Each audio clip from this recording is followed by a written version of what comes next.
Hola, ¿qué tal a todos? Buenos días, tardes o noches, espero que estén muy bien. El día de hoy vamos a tener un tema sobre antibióticos. Hace mucho tiempo se había hecho un video introductorio sobre los mismos y hablamos sobre los mecanismos generales de cada uno. A partir de ahora vamos a hablar sobre los grupos en específico de cada antibiótico y bueno, vamos a irlos mencionando poco a poco. Espero ampliar esa lista de reproducción con el pasar del tiempo. Dicho esto, hoy vamos a hablar sobre las sulfonamidas y las quinolonas. Son medicamentos muy importantes para el tratamiento de algunas infecciones, por ejemplo, de las de transmisión o bueno, por vías urinarias, ¿no?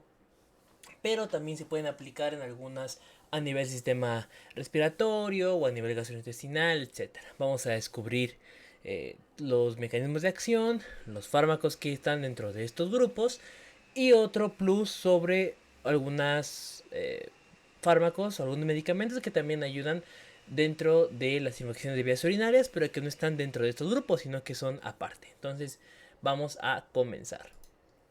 Primero que nada vamos a empezar hablando sobre las sulfonamidas. Hay que saber que son medicamentos muy antiguos que de hecho a su descubridor le valieron el premio Nobel. Dicho este contexto rápido, vamos a decir que son derivados de la paraaminobenzensulfinamida, que básicamente son congéneres de el PABA. PABA es el ácido paraaminobenzoico. Bueno, ¿por qué hemos dicho tantas palabras raras? Vamos a explicarlo de una manera más fácil y sencilla.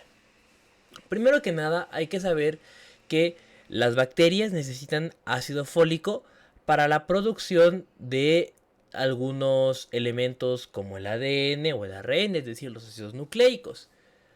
En este caso, para la producción de todo esto se necesita esta vía metabólica, es decir, comienza desde el ácido paraaminobenzoico, que por medio de una enzima pasa a ácido dihidropteroico, que por otra enzima pasa a ácido dihidrofólico, luego ácido tetrahidrofólico y finalmente este pasa hacia las porciones que se necesitan, que son las promotoras de los ácidos nucleicos, ¿no?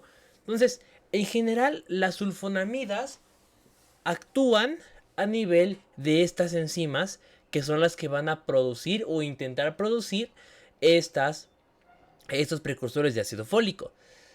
Son congéneres del ácido paraminobenzoico. En la estructura bioquímica se parecen muchísimo.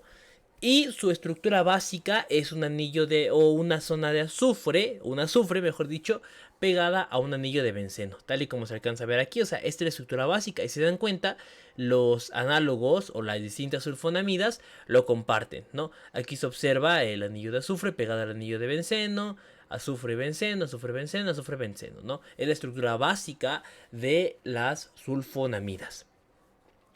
En realidad, para que varíen de forma constante, tienen un grupo llamado NH2 y este es el que tiene distintas propiedades farmacológicas. Por ejemplo, si yo cambio este grupo, puedo hacer que el fármaco sea más tardado o sea más específico o actúe, por ejemplo, a nivel más tópico, etcétera, ¿no? O sea, ya depende de la variabilidad y las condiciones farmacológicas que se necesiten. Eso es solo de manera introductoria, ¿no? Ahora, el mecanismo de las sulfonamidas en general es que evita la hidropteroato sintasa o como dice en esta imagen, teridin sintetasa. Básicamente, el precursor inicial que se llama ácido paraaminobenzoico necesita pasar a ser ácido dihidropteroico. Pero para lograr este cambio necesita esta enzima. Las sulfonamidas actúan justamente evitando esta enzima de aquí. Y eso genera que ya no se siga esta cadena productora o esta cadena metabólica. En realidad son agentes únicos, es decir, básicamente son muy específicos y son bactericidas. ¿Esto qué quiere decir? Que lo que hacen no es que maten a las bacterias, sino que evitan la replicación. Y al evitar la replicación se llama al sistema inmunológico para que éste ya coma, por así decirlo, todas las bacterias restantes. Y pues obviamente ya no se siga replicando. La toxicidad es muy específica porque las células mamíferas o de los mamíferos no tienen este tipo de metabolismo. Entonces, por eso es que es tan específico este tipo de agentes.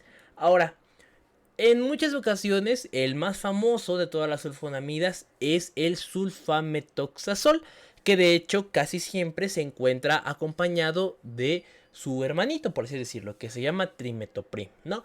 En este caso vamos a hablar de un mecanismo que se llama sinergismo.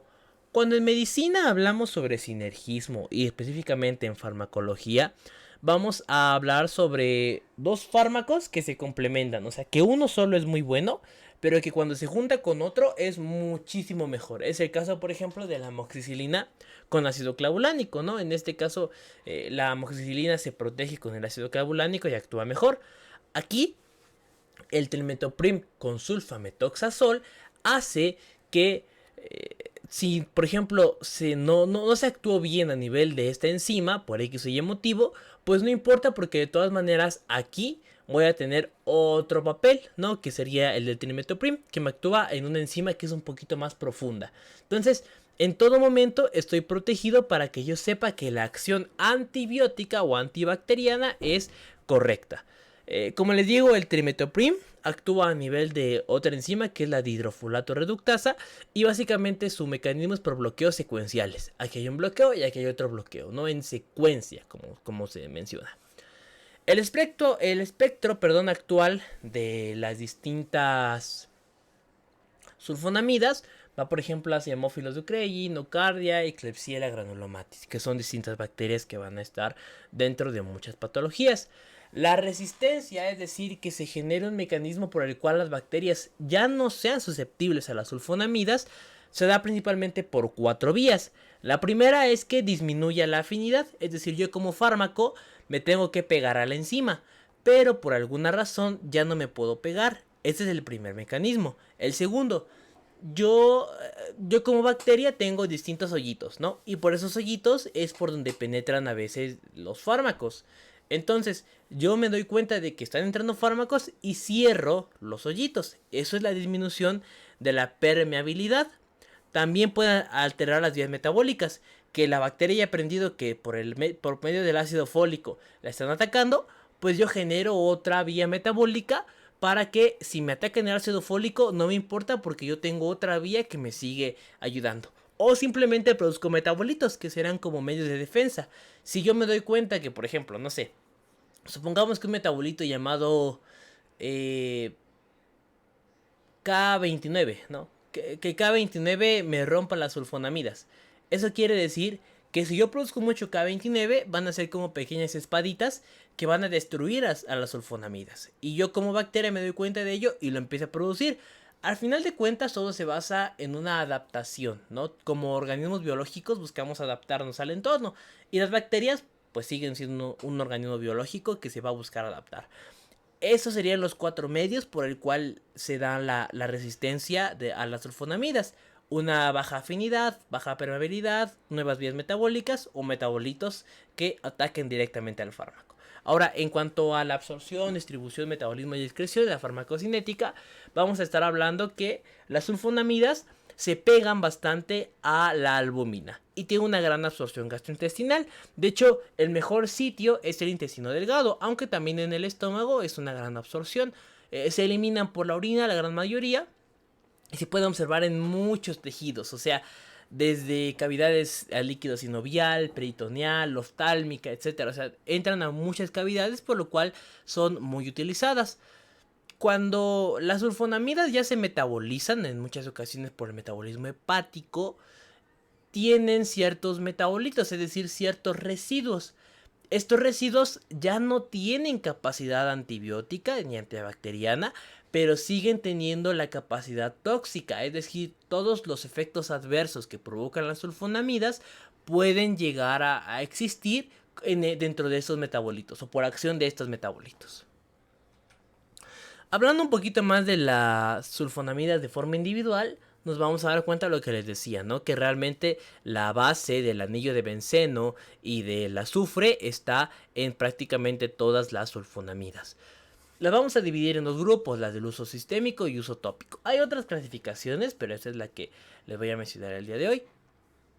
Es la que promueve el Goodman, ¿no? Que es la bibliografía principal de este video. El uso sistémico, o las de uso sistémico, van a ser el sulfisoxazol, sulfametoxazol, sulfadiazina y sulfadoxina. El sulfisoxazol tiene una muy buena absorción y sus concentraciones máximas, es decir, de que ya entró y tenemos el pico máximo del fármaco, se da entre las 2 y las 4 horas. Se excreta principalmente por el riñón en un 95% y de hecho en altas dosis ya se convierte en bactericida. Sin embargo, pues ya provocamos varios efectos adversos que ya no queremos. Entre los principales efectos adversos es la sangre en la orina y la formación de cristales, ¿no? Que es la hematuria y cristaluria. En general se dice que no tiene un sabor, o sea que no tiene sabor, es insaboro, y por ello es recomendable en pacientes pediátricos. Para prevenir muchos de los efectos de las sulfonamidas, lo que se busca es una ingestión constante de agua. Entonces, si la recetamos, es importante mencionar al paciente que además de tomarse el fármaco como tal, es bueno que tome mucha agua para que no le afecte o que los efectos adversos pues no sean graves. Además vamos a tener a sulfametoxazol, que tiene también una gran absorción, pero es un poquito menor a la del sulfisoxazol. En este caso, por eso les puse que es una absorción y excreción ralentizada, un poquito más lenta. Y los usos clínicos van a ser los mismos, los vamos a ver un poquito más adelante. La sulfadiazina es muy buena por vía oral. Su concentración máxima se da entre las 3 y las 6 horas, con una vida media de 10 horas que se termina excretando por el riñón. En este caso, por eso es que se puede aplicar muy bien una vez por día. Y también para prevenir los efectos adversos, se recomienda mucho la ingestión de agua. La sulfadoxina, con una vida media larguísima de entre 7 o hasta 9 días, se usa en el tratamiento y la profilaxis de la malaria, ¿no? En zonas donde se necesite ese tipo de fármacos. Ahora, en cuanto al uso tópico, vamos a hablar sobre la sulfacetamida. Esta tiene una muy buena preparación, sobre todo para infecciones oftálmicas, y tiene una gran penetración a la cavidad del ojo, a la cavidad ocular. Otras dos que se usan en las quemaduras, tanto para el tratamiento como la profilaxis de bacterias, son la sulfadiazina de plata y la mafenida. La sulfadiazina de plata tiene una liberación progresiva, pero es tóxica en muchas ocasiones cuando se aplica en zonas ya muy amplias, ¿no? Y no es recomendable en infecciones profundas, solamente superficiales. En la zona de aplicación puede provocar ardor, erupción y prurito o picazón, ¿no? Y la mafenida también es usada en las quemaduras y puede provocar dolor y alergia en la región aplicada. Ahora, entre los usos terapéuticos y los mecanismos adversos de las sulfonamidas, podemos darnos cuenta que se utilizan en las infecciones de vías urinarias, pero no son las de primera elección. Se utiliza más trimetoprim o otras como las quinolonas, por ejemplo. En este caso, el sulfisoxazol es recomendable en áreas donde se sepa que no haya una resistencia a bacterias que son susceptibles, ¿no? O sea, si yo soy una bacteria que realmente ya creé mecanismos para que las sulfonamidas no me afecten, y estoy en una zona muy grande, pues ya no debo de aplicar las sulfonamidas en esta zona, porque la bacteria ya se hizo resistente. Ahora, para la nocardia, pues bueno, o la nocardiosis, realmente se prefiere el trimetoprim con sulfa, pero si no, también se puede usar el sulfisoxazol o la sulfadiazina. Y en toxoplasmosis es muy recomendable su uso con la pirimetamina. Se combina la pirimetamina con la sulfadiazina, que de hecho son el tratamiento de elección, y se dan dosis altas de 2 gramos y de ahí se empiezan a disminuir las dosis de pirimetamina y de sulfadiazina. En este caso, para que no existan tantos mecanismos adversos o efectos adversos, se recomienda de nueva cuenta la ingesta alta de líquidos. Entre los mecanismos adversos, pues bueno, está la hipersensibilidad, que provoca erupciones, eritema o hasta síndrome de Stevens-Johnson. Puede llegar en reacciones un poquito más graves, la fiebre, el prurito y el malestar general. A nivel de tracto urinario, lo que les mencionaba, ¿no? Hematuria o cristaluria, la formación de cristales, que esto realmente se disminuye bastante con la ingesta de líquido.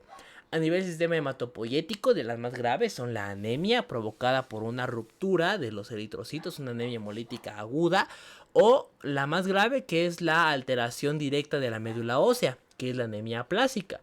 Y otras manifestaciones que se provocan por las sulfonamidas son vómito y náuseas, más un gran daño hepático y alteración de enzimas, ictericia, etcétera. Y de hecho, cuando se mueve esta porción de la bilirrubina, por eso es que no se recomienda mucho en niños pequeños, se provoca lo que se llama el kernicterus, que es una afección directa al sistema nervioso. También no se recomienda en el embarazo porque cruza la placenta y la leche materna, o sea, embarazo y lactancia. Y las interacciones, bueno, principalmente son con los anticoagulantes, con los hipoglucemiantes y con los anticonvulsivos. Por eso hay que tener cuidado e investigar muy bien al paciente de qué es lo que está tomando para que prevengamos cualquier alteración.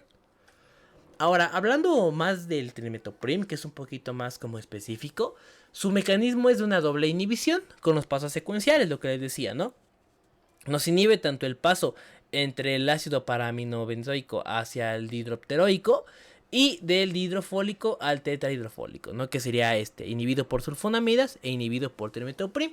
La relación es de 20-1, donde la mayor pues es el sulfametoxazol y el menor pues es el trimetoprim. Entre su espectro, pues las bacterias contra las que ataca son los Staphylococcus aureus y epidermidis, Streptococcus pyogenes, también el Streptococcus viridans, Escherichia coli, aunque este es muy variable dependiendo de la zona endémica y de la resistencia que se presente. Proteus, Klebsiella, Enterobacter, Salmonella, Shigella, Serratia y Alcalígenes también son susceptibles, ¿no? Y la resistencia que presenta son contra Pseudomonas, Bacteroides fragilis y Enterococcus. En este caso hay que saber que la búsqueda del fármaco es que la relación 20-1 siga tanto dentro de la tableta obviamente y de la concentración farmacológica como adentro del cuerpo, entonces es lo que se busca. Sin embargo, el trimetoprim tiene un poquito más de absorción que el sulfa. El trimetoprim se absorbe hacia las 2 horas, mientras que el sulfametoxazol hasta las 4 horas. Y hay una mejor distribución de trimetoprim por el cuerpo. También gracias a que se añade trimetoprim, pues se puede ingresar de manera más sencilla al líquido cefalorraquídeo y al esputo. Por eso es que hay mucho uso en algunas infecciones a nivel de meningitis, por ejemplo. Solo que hay que tener mucho cuidado con qué bacteria lo esté provocando, ¿no? Por esta resistencia o por ver cuánta susceptibilidad real existe. En la orina se excreta un 60% del trimetoprim y el sulfametoxazol desde un 25 hasta un 50%. Entonces se dan cuenta, la distribución realmente no es la más óptima en ambos fármacos, pero es muy parecida y es lo que se busca de forma constante. Así como hay una gran eliminación renal, se debe de cuidar los estados renales donde hay alguna patología que por algún motivo nos quiera acumular el fármaco. Entre los usos y los efectos adversos, bueno, se usa principalmente ante infección de vías urinarias, sobre todo para bacterias sensibles, y cuidar las zonas de Escherichia coli. Es decir, si yo vivo en una zona donde Escherichia coli es una de las mayores amenazas de mi región, pues debo de pensar muy bien en usar trimetoprim porque puede generarse cierta resistencia y por lo tanto ya no va a hacer efecto. Su dosis, ¿cuál es? Bueno, principalmente o más recomendable es 160 de trime y 800 de sulfa 2 veces al día durante 3 días en infecciones no tan graves o hasta 14 días o de infecciones más prolongadas o más crónicas. En cuanto a las iras o infecciones respiratorias, vamos a darnos cuenta que es muy usada en la bronquitis crónica, pero no es adecuada en faringitis estreptocócica. Sin embargo, sí es correcta en la otitis media aguda en niños provocada por Haemophilus influenzae y Streptococcus pneumoniae. Para infecciones gastrointestinales es correcta cuando se utiliza contra la shigellosis o en ciertas patologías abdominales también. También cuando se utiliza por neumonía dada por Pneumocystis jirovecii en dosis altas, su fórmula es 15 a 20 miligramos o 75 a 100 miligramos por kilogramo por día de sulfametoxazol. O sea, se dan cuenta, son dosis bastante elevaditas. Y sobre todo la profilaxis, o sea, es correcta usar este trimetoprim cuando se sospecha de que haya mucha Pneumocystis jirovecii, que por lo tanto pueda provocar neumonía en pacientes que ya tienen un inmunocompromiso, es decir, que tengan una afección directa al sistema inmune que los hace más susceptibles o que tengan VIH. También es adecuado en Staphylococcus aureus resistentes a meticilina. Y las reacciones adversas que presenta principalmente es la megaloblastosis, leucopenia y trombocitopenia. También se ha observado anemias, granulocitopenia y púrpura. Es muy común encontrar reacciones dermatológicas de hipersensibilidad, justamente provocadas por esta alergia que se llega a tener contra timetoprim. Y en enfermedad renal e hipercalemia. O sea, si hay una enfermedad renal es muy común que pueda llegar a presentarse una hipercalemia y por lo tanto alteraciones cardiovasculares. Ahora, hablando de las quinolonas, realmente provienen del ácido anhidríxico. Se dieron cuenta que cuando le agregaban flúor al ácido anhidríxico tenían un mejor espectro de absorción, un mejor espectro de ataque y tenían un mejor fármaco en general, ¿no? Se absorbe muy bien por vía oral y su mecanismo de acción varía un poquito entre gram positivas y gram negativas. Entre las gram positivas tenemos el ataque a la topoisomerasa 4, que básicamente la topoisomerasa 4 busca la separación de moléculas del ADN para que éstas puedan dar una molécula correcta, ¿no? Y una apertura para que se dé esta replicación celular. En el caso de las gram negativas, actúan sobre la ADN girasa, que el papel principal de la ADN girasa es el superenrollamiento y por lo tanto la replicación de la célula. En este caso se evita este superenrollamiento y por lo tanto ahí es donde atacan estas quinolonas. La resistencia que se genera, o sea, el papel realmente de que ataquen a la topoisomerasa o al ADN girasa, a veces se ve evitado por genes que dicen, no, yo como topoisomerasa me voy a hacer más fuerte y ya no voy a permitir que la quinolona me ataque. O yo como ADN girasa lo mismo, ¿no? El espectro, bueno, es bactericida contra Proteus, Escherichia coli, Klebsiella, Salmonella, Shigella, Enterobacter y Campylobacter. La resistencia, lo que les decía, que justamente las quinolonas a veces ya no tienen efecto directo sobre las bacterias a las que sí afectaban, se da por mutaciones genéticas de la girasa o de la topoisomerasa 4. También porque se expulsa el fármaco, transporte activo del fármaco, es decir, que yo como célula me dé cuenta de que es algo que me va a afectar, yo como bacteria, perdón, me dé cuenta que es algo que me va a afectar, y lo saco, ¿no? Lo saco de manera activa, es decir, lo expulso por medio de energía, pero bueno, gasto energía, aunque realmente estoy sacando al fármaco por completo. Esta transmisión o esta resistencia se puede dar por plásmidos y es más común en pseudomonas y en estafilococos. En cuanto al ATME, tiene una muy buena absorción por vía oral y su concentración máxima se da entre 1 a 3 horas. Se puede acumular en la orina, en el riñón, en el pulmón, próstata, bilis, heces o en otras zonas del organismo. La comida puede llegar a retrasar un poquito la absorción de las quinolonas y aparece en la leche materna. Realmente se eliminan todas por el riñón, a excepción del moxifloxacino, que realmente su papel es más a nivel hepático en su eliminación y por eso tampoco es tan recomendable para las infecciones de vías urinarias, sino que es más para otro tipo de infecciones. Ahora, hablando de las quinolonas de forma individual, la principal es bueno, vamos a empezar en orden, ¿no? La norfloxacina. Esta tiene un papel más hacia los gram negativos y su concentración es un poquito más baja, es decir, la biodisponibilidad es un poquito más baja para infecciones de vías urinarias o gastrointestinales. Su vida media está entre 3 a 5 horas y su eliminación se puede observar hasta un 25% en la orina. La ciprofloxacina o ciprofloxacino, que también es para gram negativos, se observa con una biodisponibilidad hasta un 70%, o sea, bastante mejor. Su vida media es de 5 horas y por eso es que se recomienda mucho 2 veces al día.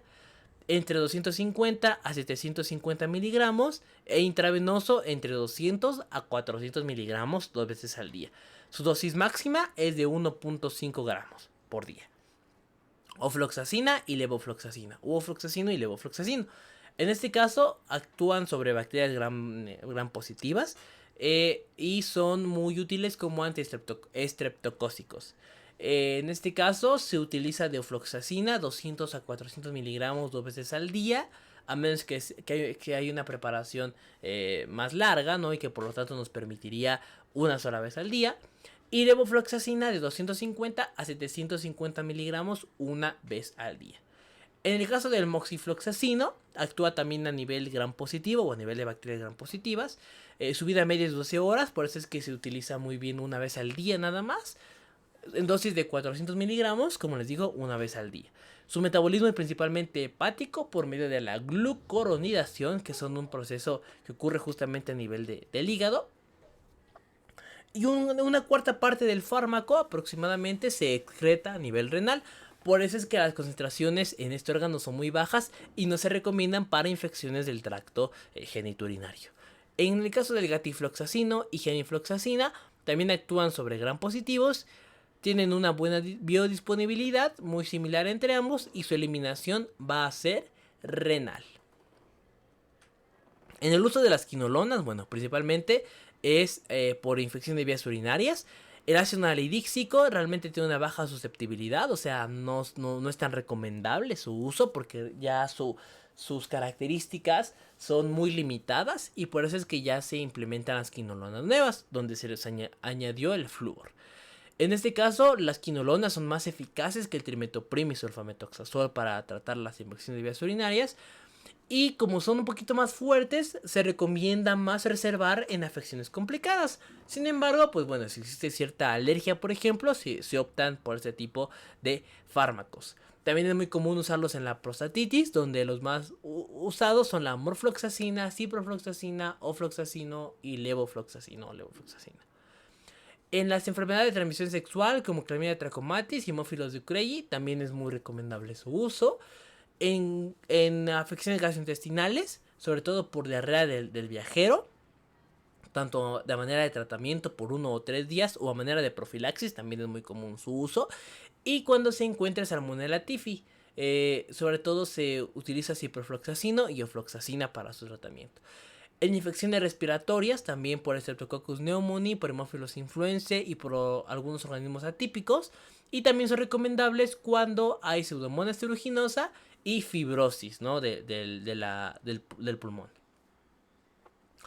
Cuando hay una osteomielitis, que es una infección que es bastante resistente hoy en día, se recomienda el uso de rifampicina más alguna quinolona. Esto va a ayudar muchísimo para la penetración del fármaco y que con ello tengamos un mecanismo de acción bastante amplio. Otras afecciones para las que son usadas las quinolonas son en el anthrax y en la tularemia.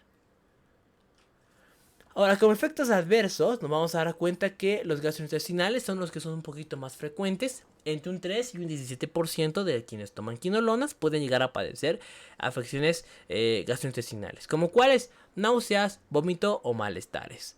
En cuanto a los neurológicos, son hasta un 11%. Los más comunes son cefalea leve, es decir, dolor de cabeza un poquito más leve, y mareos. Sin embargo, cuando se administran junto con AINES, pueden llegar a provocar alucinaciones, delirio y convulsiones. Por eso hay que tener cuidado de en qué tiempo se administra y cómo se administran las quinolonas. A nivel musculoesquelético pueden llegar a provocar dolor en las articulaciones, rotura del tendón calcáneo, que pues bueno, está en la parte posterior del pie, malformaciones congénitas por un daño al cartílago, por eso es que no se recomienda en embarazadas. Y en otros, pues bueno, por ejemplo el moxifloxacino prolonga el intervalo QT y las arritmias. También puede llegar a provocar hipo e hiperglucemia, aunque esto es un poquito menos común, pero lo puede llegar a provocar. Y alteraciones cutáneas, sobre todo por la fotosensibilidad. Es decir, si yo ya estoy expuesto mucho tiempo al sol, pues puede llegar a provocar alteraciones más graves si encima estoy tomando quinolonas.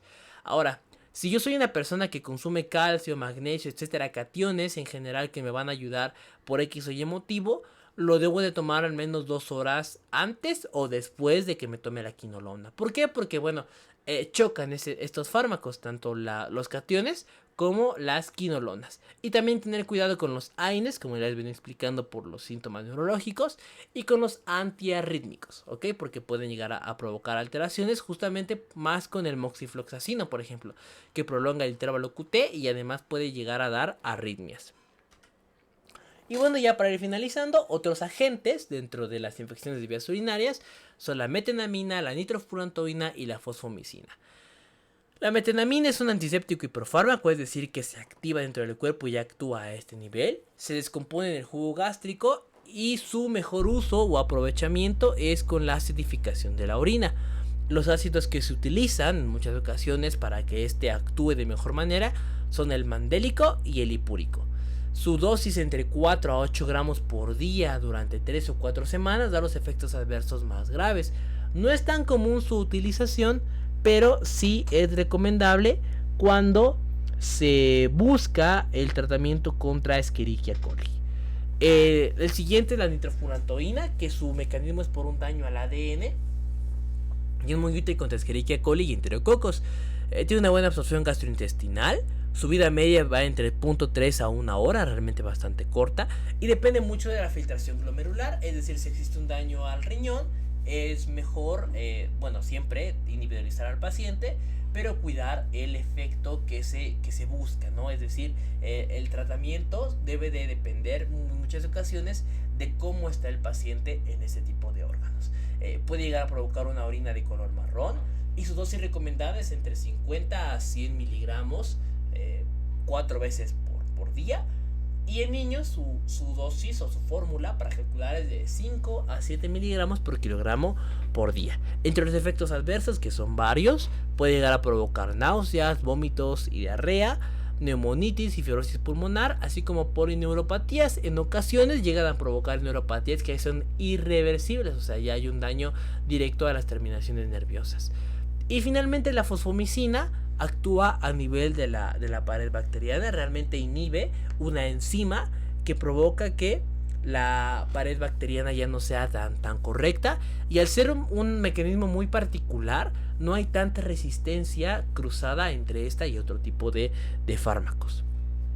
Actúa sobre todo sobre Escherichia coli, Proteus, Enterococos y Staphylococcus saprophyticus. Su biodisponibilidad es entre 40% aproximadamente y su vida media va entre las 5 a 8 horas. Su dosificación principal puede ser una dosis única de 3 gramos para una infección no complicada, o también puede ser 3 gramos cada 2 días o hasta 3 gramos cada 10 días como profilaxis. La que es cada 2 días es para una infección complicada en el momento, ¿no? Y la que es cada 10 días es para una profilaxis, pues para que no genere aún más daño dentro de la misma. Entre los síntomas adversos o las enfermedades adversas más comunes es el malestar gastrointestinal, la vaginitis, cefalea o mareos que pueda llegar a presentar el paciente. Y bueno, dicho esto, pues con esto despido el video. No sin antes recordarles que si les gustó, ya saben que pueden darle like, suscribirse, compartirlo o dejar un comentario bonito si así lo desean. Espero que les haya gustado y que este video les sirva muchísimo para su estudio, que ahora que vuelvan a leer el libro les quede un poquito más claro. Y bueno, si es así, mi trabajo se daría por bien servido. Así que muchas gracias y nos vemos en un próximo video. Hasta luego.